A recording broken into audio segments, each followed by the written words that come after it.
What is happening, PGA DFS fans? Thanks for joining me on another one of my video on demand series sponsored by Jock Market. This one is the top 5 values for the American Express and for our first field event of the year last week in Sony Open. If you watched this video and did some of the plays here, we did pretty well for you, nailing down Russell Henley, who came in second, and a couple of other good finishes. We'll try to keep the momentum going here this week at the American Express, the first stateside full event of the year. It's a little bit of a weird one, which we will certainly get into in a second. I want to make sure you guys like and subscribe to our channel, though. We're coming out with video on demand series, live shows all the time. Best way to get notified about those is to like and subscribe to our channel. Of course, if you agree with some of these plays or even disagree, leave your comments in the notes below, and I'll come back and check them in a little bit or a couple of days and see what you guys think. So let's dive right into our top values here for the American Express. And we're going to start with somebody who was on my sleepers list last week, and he probably could have been there again, but this week with so much power up top, and I say so much power, really two guys, Jon Rahm and Patrick Cantlay. If you want to play them both together, which I do in certain situations, you're going to need at least one, if not two guys below 6,000. I'm sorry, below 7,000. There's not a possibility of getting a guy below 6,000. Doesn't exist. A guy below 7,000 certainly does. I'm going to start off with Sahith Theegala.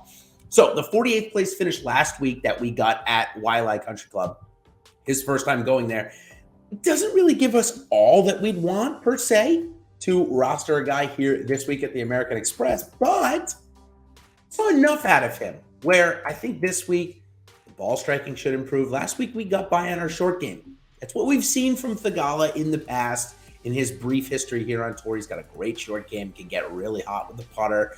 He's very good around the green as well. And with such small greens here this week, I really feel like we've got another opportunity to get a guy at 6,700 that I think ultimately settles more in the middle 7s to high 7s. I believe he's a long-term PGA Tour player. Let's see if he proves me right this week with the top 10. Speaking of top 10s or top 15s, Hayden Buckley in his short career is first on the PGA Tour. Same with Theegala, by the way. First on the PGA Tour, so we don't have strokes gains numbers quite yet. I typically go over those. Buckley, same thing. Buckley coming in at 7,200 on DraftKings, just 8,400 on FanDuel. And when this guy makes a cut, he is making it worth his while. He's got 3 top 15s in his short career, a couple of top 10s, and playing good golf. Playing very good golf. Now, when we look at the stats from last week, we said he gained through the bag. We absolutely love that. I talk about that so much. So let's say one part of his game goes awry, he's got the rest of his game to bring him up. It's not just a reliance on one specific stat to make his money. Buckley has shown that he's got a good average throughout the bag. So let's stay with that form here this week at just 7,200 and play a lot of Hayden Buckley. Okay, third guy I want to talk about, Varner III. He is on my short list of golfers that I expect to get his first PGA Tour victory this year. Him and Maverick McNealy. McNealy played last week and played okay. Couldn't get his putter going. The other one, Scotty Scheffler, who is also here this week. So for Varner, coming in at 7,600 this week, 9,500 on FanDuel. Not that great on FanDuel, pretty expensive. Look at his course history, though. Missed cut last year, wasn't playing good, but came in 18th the year before that. So certainly knows his way around this golf course. I did not play in either event in Hawaii this year, staying home with his newborn child, spending some time with him instead of making him travel all the way out to Hawaii, which it is pretty far, especially from the East Coast. I know Varner lives over in North Carolina, so it is quite a trek. Now, when we look at Varner's strokes gain ranks, how he gets things done, well, off the tee, 86 last year, not bad, 28 on the approach, 40 around the green, and 92 putting. He's got that, I'll say, Eric Van Rooyen type of strokes gain profile where he's not great at anything, although his approaches certainly were his best in his career last year, but he's also not terribly bad at anything either. So like Harold Varner, 7,600 is a really quality price. Okay, fourth value on the board I want to talk about. I'm going to talk about in concurrent with our sponsor, Jock Market of the show. It's Patrick Reed. Now, Patrick Reed coming in at 8,500 on DraftKings is a great value, especially compared to his FanDuel price of 10,800. And another way that you can jump on, say, a lower owned or not thought about Patrick Reed is Jock Market. If you don't know about them, they turn fantasy sports into a stock market exchange. Now, I love that, obviously, coming from the world of finance myself, in the world of stocks and equities. You get to make money every minute, every second of every hour that your event is going on. You get to buy and sell shares of players in real time for real money. And get this, we've got 2 great deals for you. First, if you use promo code Awesemo, you're going to get up to $50 deposit bonus, number 1.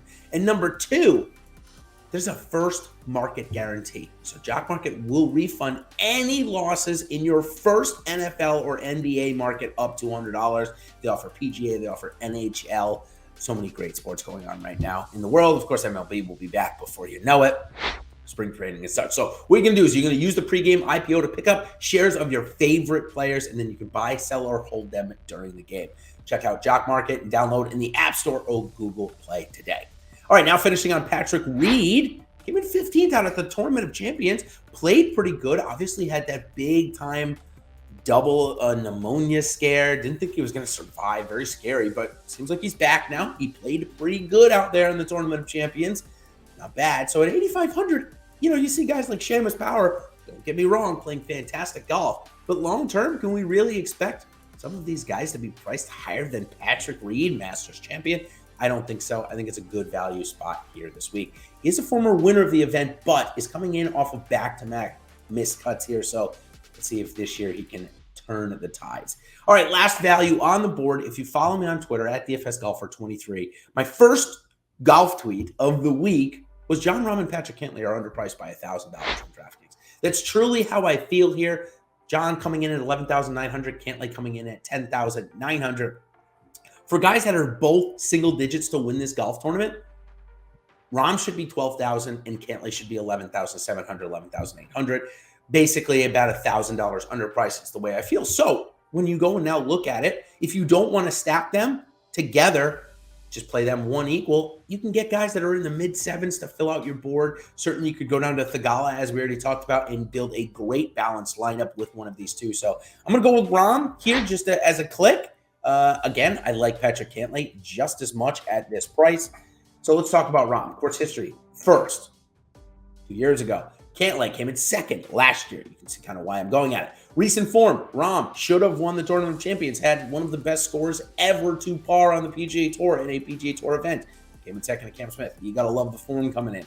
Look at the strokes gain rank. Also, Cantlay came in the top 10. Look at strokes gain rank. Second off the tee last year, 7th on the approach. Unbelievably good numbers. Throwing top 50 putting and 64th around the green, and you can see why he won so many times last year. So use Rahm, use Cantlay, use them together if you really want. I think it's a little bold, but given the fact that, and this is what I'm going to bring up, it is a 3-round event, meaning you will get a guaranteed 3 rounds, 1 on each golf course being shown here. The top 65 in ties will play on Sunday. So even if you get a guy that scores really well in the first 3 rounds, but say has a double bogey to knock him out, still have a chance to cash pretty well, if not win a contest with just 3 rounds in your lineup this week. So Cantlay, Rahm, love both of them. The others, Theegala, Buckley, Varner, and Reed. That'll do it for my top 5 values here for the American Express. Of course, stay tuned. I'm going to give you my top 5 sleepers based on Awesemo.com ownership projections.